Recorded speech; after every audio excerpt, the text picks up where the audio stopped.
Hey, so we have the first actual actionable post for pistol squat. This one is going to revolve around self-testing your ankle mobility, and then some drills to figure out what's going to help.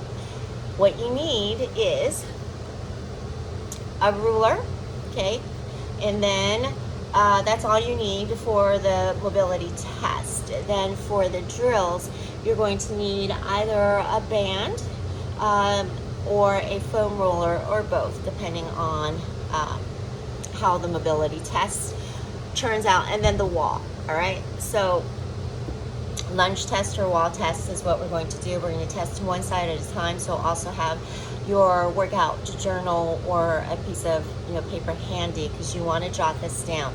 You want to jot this down not only for the long term, but for the immediate testing and retesting. Okay, I did want to post this, record this a lot earlier, but once I missed a chance, I started procrastinating because I just kept wanting to go on with the tests.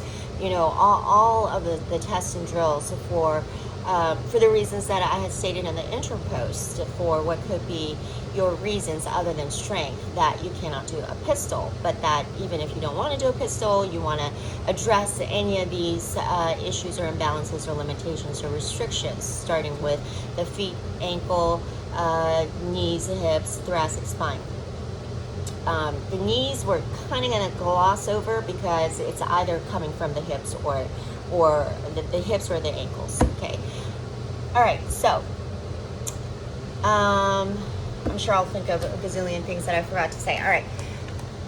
The wall test, again, test your ankle mobility. So what we want is to be able to have a ruler to measure out 5 inches from being flush against the wall, okay? And then measure out 5 inches, so 1, 2, 3, 4, 5, and line up your big toe of that line there, okay? The back leg is just supporting. You could be standing here as well, okay? Either way works. Now what we're doing is driving that knee straight to try to tap the wall and see if you can do so. All right, I cannot right now. And then at the bottom as well. And I mean trying to tap that wall without the heel popping off and without the knees wanting to kick inward, okay? So if you can't, then you would take your toe a little bit closer. So we'll go to 4 inches and test it there. You might think my knee just came, wow, I'm really, really, really, really off. I hope it's just today, because I'm pretty sure I was a lot better at this. Okay, so 3 inches, I'm okay.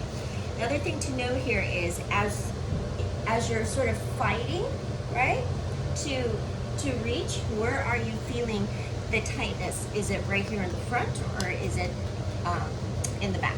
Okay, note that, because that will dictate the corrective drill that we would do. So I'm going to go 1, 2, 3, 4, 5 on my right side.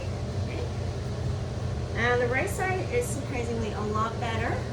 Okay, so probably a good 1 inch difference. Okay, and I'm feeling it in the front there, and I'm feeling it on the back left. Okay, so that could also differ from side to side.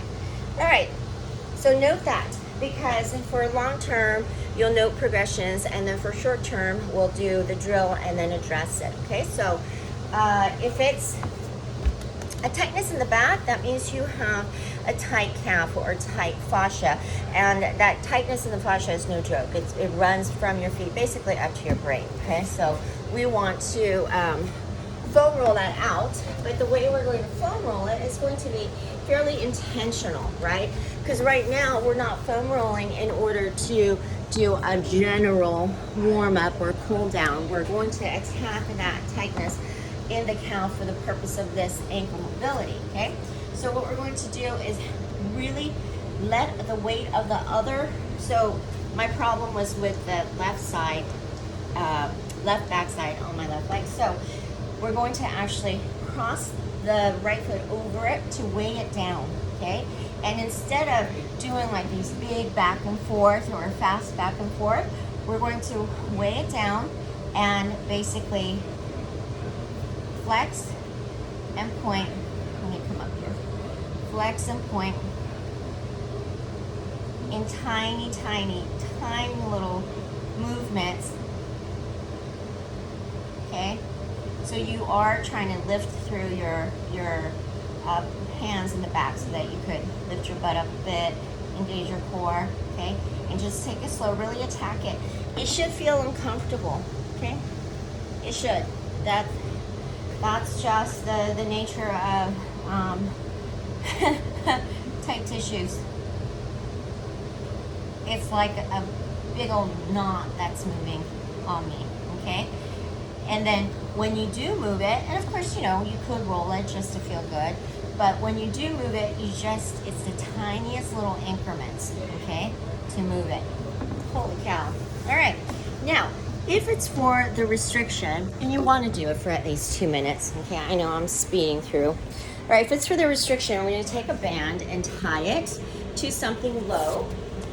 Oh, I forgot to mention, if you want, you could use a plate as well. All right, so we'll keep this handy. So, can you see it?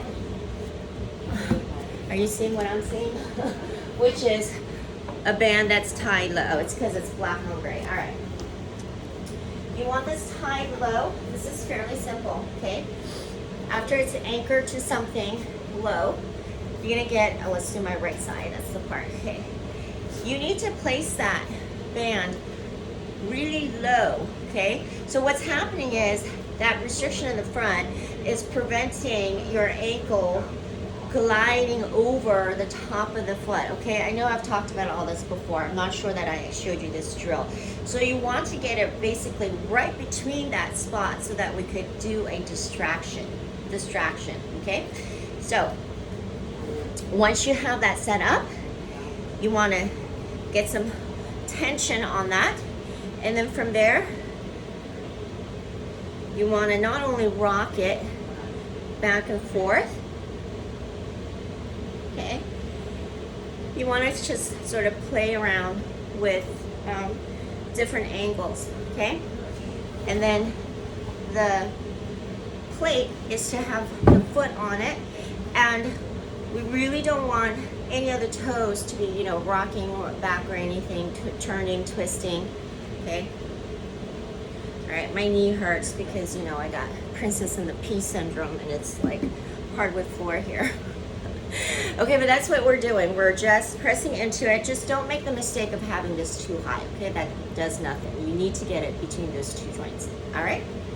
Okay, at least 2 minutes. Then you would retest, because that's what testing is for. I know, oh my gosh, did I make someone throw up just now? Sorry. Okay, where's my ruler? But I'm just gonna see if I feel better.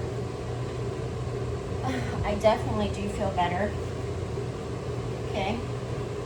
You need to, okay, so with the mobility drills, the reason why I say retest right away is that drills like this will have an immediate benefit, meaning you can use it right before you're going to do the exercise that it's going to help with.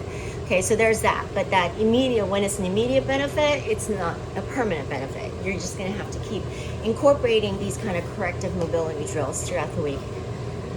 You know, same thing I've been saying for years. Alrighty, so I think that about covers it for the ankle mobility, okay?